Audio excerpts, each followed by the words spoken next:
Strangely, I wake up with a smile on my face. Despite meeting the thing that's been wreaking havoc in this town, and despite the fact that it rendered me useless, I am happy. It feels wrong, but I can't ignore the way my chest aches when I think of Finn. When I think about kissing him. I laugh to myself. I feel so much lighter, somehow. Though, I can't shake the feeling of that thing staring me down and sizing me up. I think of all the creatures I've encountered in my time as a hunter, and I almost feel like there's something I'm missing. Is it a hybrid? A new species? We were always taught that it's unrealistic to believe that we've discovered any and every kind of creature that roams the earth. The realms that separate us from them can tear. Every day, new horrors are brought upon us. But every single one of my instincts is screaming and telling me that this is different. But it's not going to be simple. With great effort, I drag myself from the relative comfort of my bed and stare over a surprisingly sunny Lunaris. Did we sleep too long again?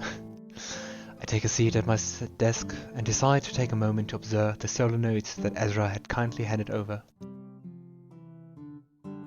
Oh. Interesting. Also many illustrations for notes. I scan them, and it's jarring seeing a truly talented witch being so completely and utterly perplexed. I can practically feel his frustration rolling off the pages. Live fire consumed everything, muscles damaged beyond restoration. Magical fire can't reconstruct. A nice and skeletal flower doesn't work. Perhaps a memory spell to recall the events of death. A runestone should suffice. No good. It's as if the body doesn't remember the soul's essence at all. A creature that feeds on life source? Perform ritual on crescent moon. Scrying's a far shot, but at this point I've exhausted my options with the corpse, and she deserves a burial by now. Used an extract from the flowers and a spell to ascertain she was well terrified before her death, but nothing more. Can't even tell if it's death by burning or other injuries. Then, finally, the page torn where he pressed so hard with his quill. I'm stumped.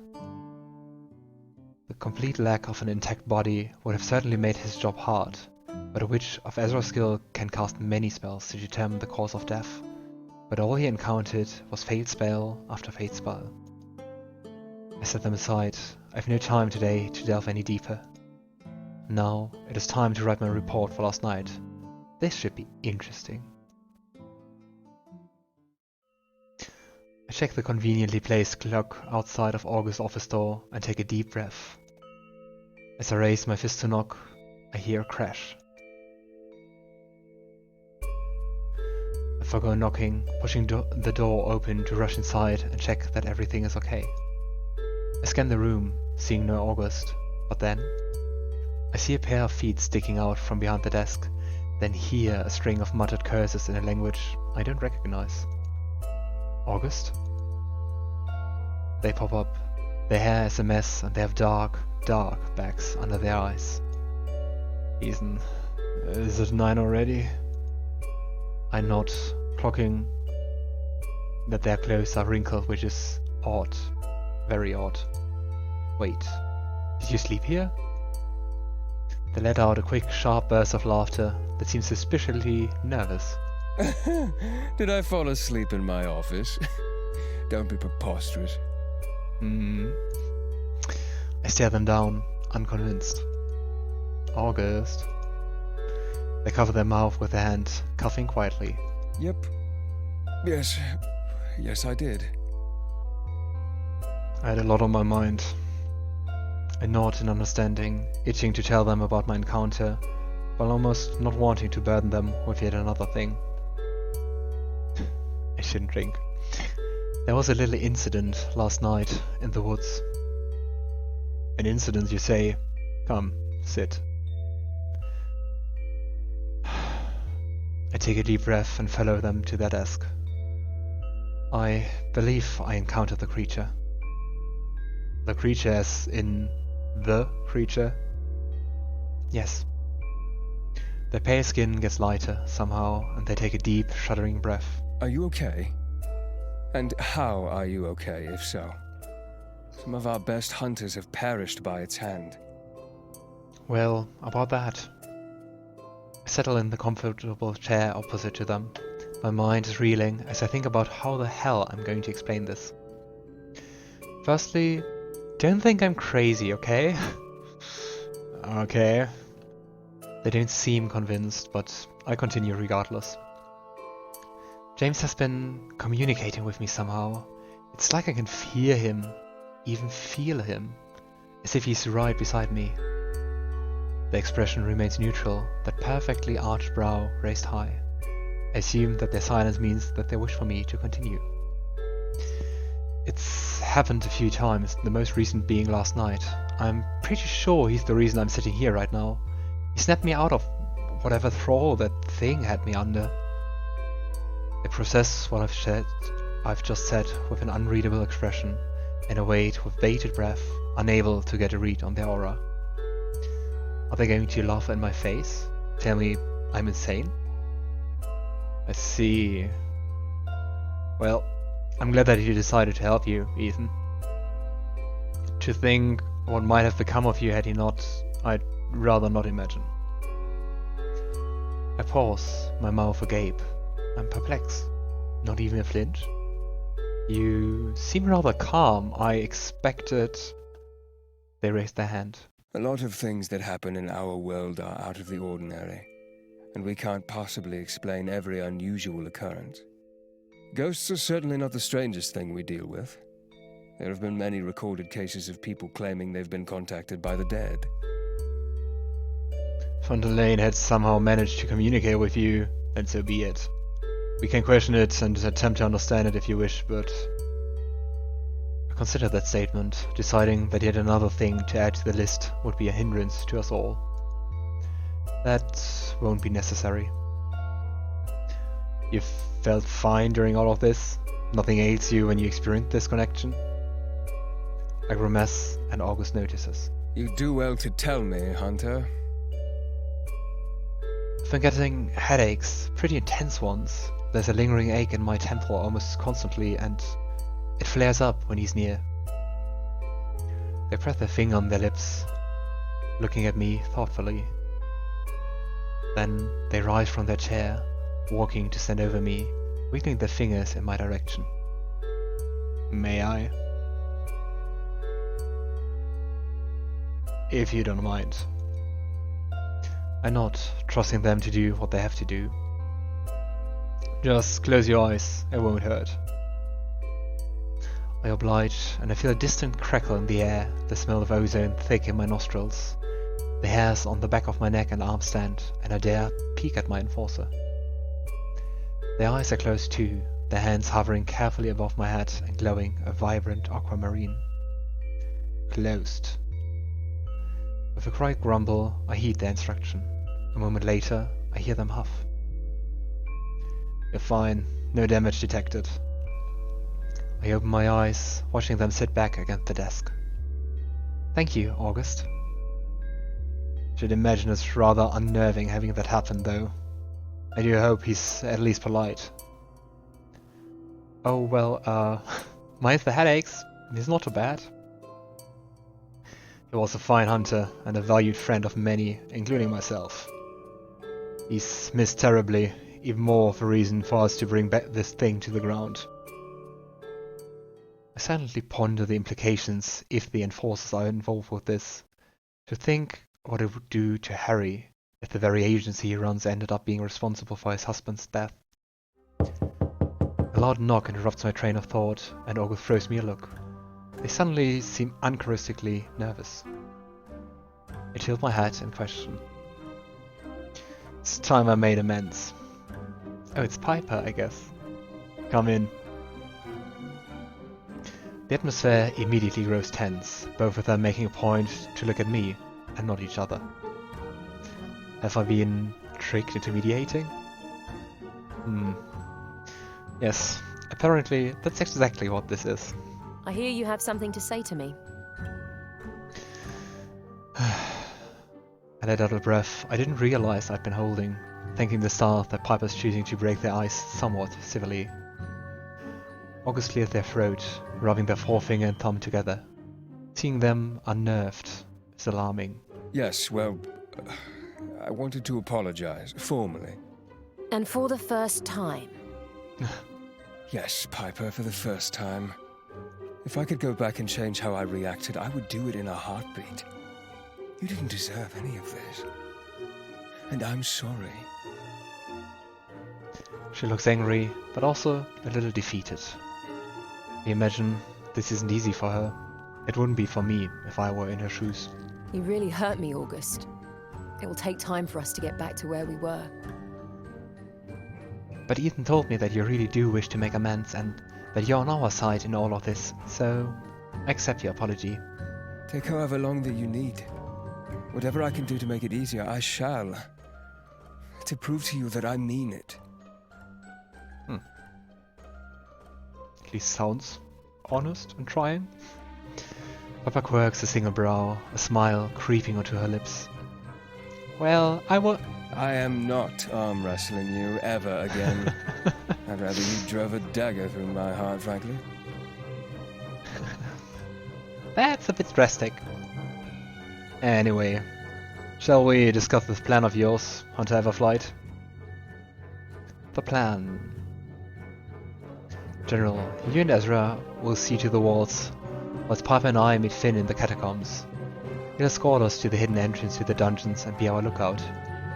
There, Piper and I will enter and gather as much intel as we can, for as long as you are able to stave off the protections. We then leave via the exit in the forest, where we meet Finn again, making a hasty escape before anyone catches wind. In theory. Yeah, in theory. August purses their lips, taking in the provided information. I see. And you're satisfied with that? That is achievable without any of us getting caught? Piper and I share a glance, and she nods. I am, yes. Regardless, I think it's necessary. We cannot proceed with our investigation without seeing what they are keeping down there. Or what they are not keeping down there. This could change the whole investigation, August. Very well. I trust you, both of you. I guess the next thing for us to do is to visit the witch then. Papa tilts her head at them, her eyes white, and August sighs deeply. Sorry, Ezra. Well done, you're getting there. Just try it without the attitude next time, yeah? I'll wait for you at the entrance to the Casimir end of the catacombs come nightfall. Be careful, Merriman. I know you're capable, but be on your guard. Piper offers them a small smile, and it seems genuine for the very first time. Always am, General.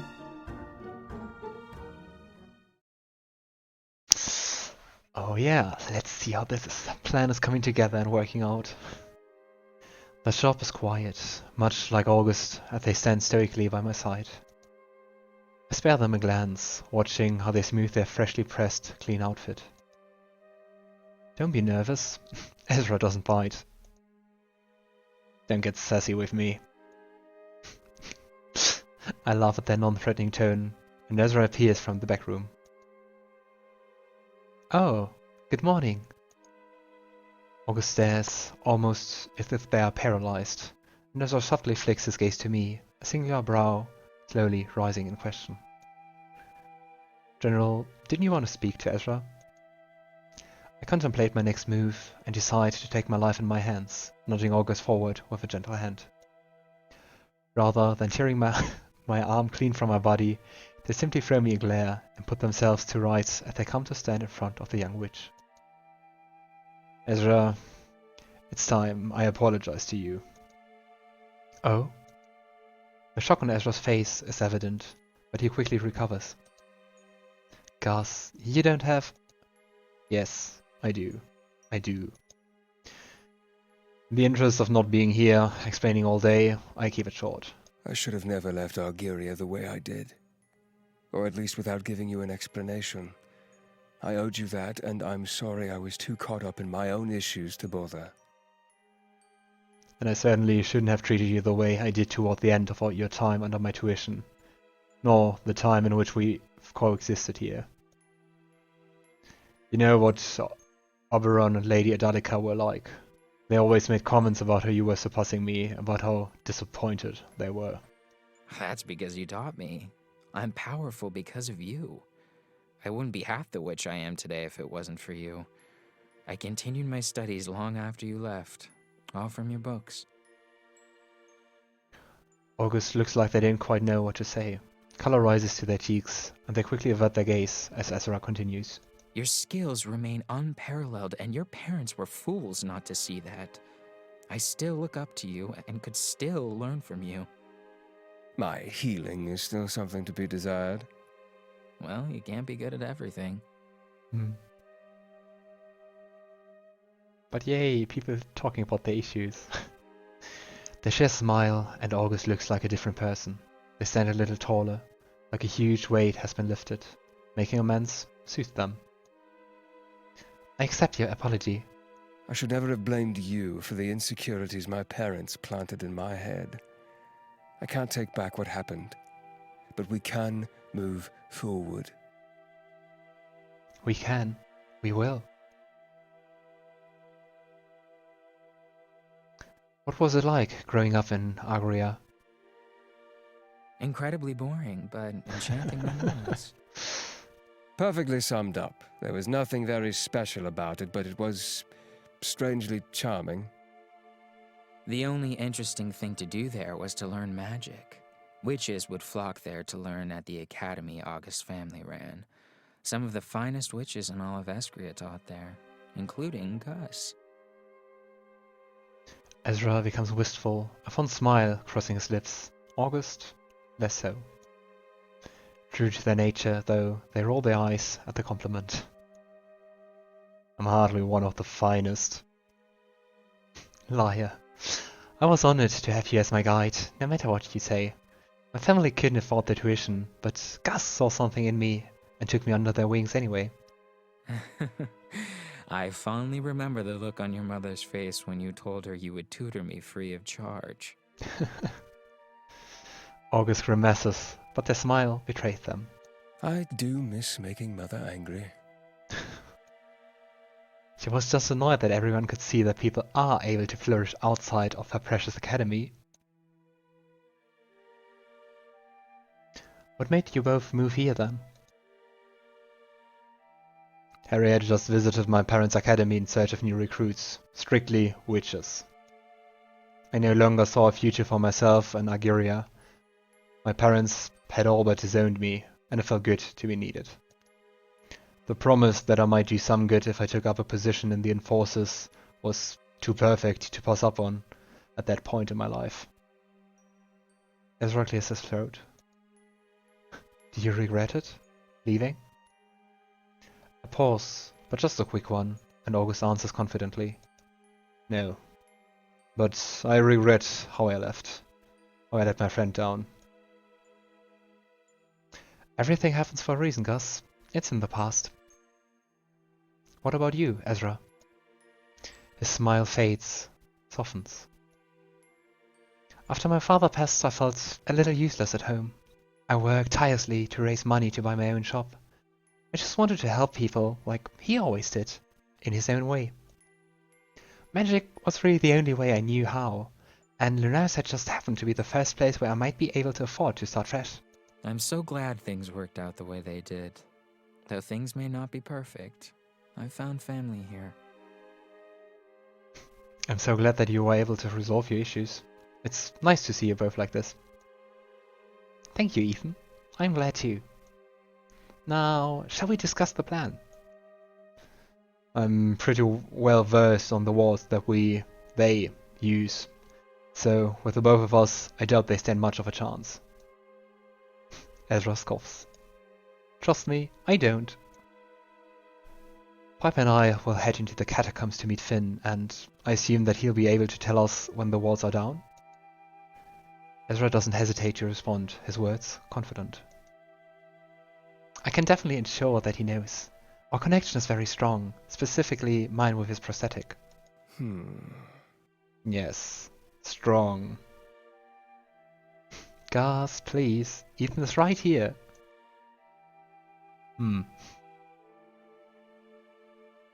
I think at times it seemed like, I don't know, they had some history, Ezra and Finn. Guess that's it. August tilted their head, quite obviously confused with Ezra's statement. Sorry, I don't see what this has to do with me making a comment about your dangerous liaisons with certain creatures of the night.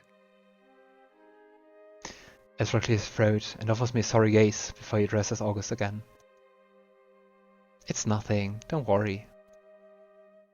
As much as I appreciate Ezra not outing my newfound liaisons with Finn, I can't help but wonder exactly how he knows already. Regardless, I gather that August doesn't approve of such relationships. Maybe it's best to keep that particular sliver of information to myself, for now. Anyway, back to the plan. Have you heard from Harry at all since the night of the last murder? He's been around, though he seems to be avoiding me. He's keeping to himself. I cannot label that as suspicious, though. The man did just lose his husband, but I keep an eye on his whereabouts. I don't think we have to worry about him looking for us, though. He's distracted. So, we're good to go then? They share a look and nod in unison. I'd better get going then. I need to get my armor and weapons from the wolf. Ezra hands August a crumpled piece of parchment, and then not once, getting to work gathering whatever ingredients Ezra has written down. I know you don't need me to tell you, but be safe. Let us know you're okay as soon as you can. I will. Tread carefully. Don't let them catch you, I have faith in you. Yes, General. Thank you.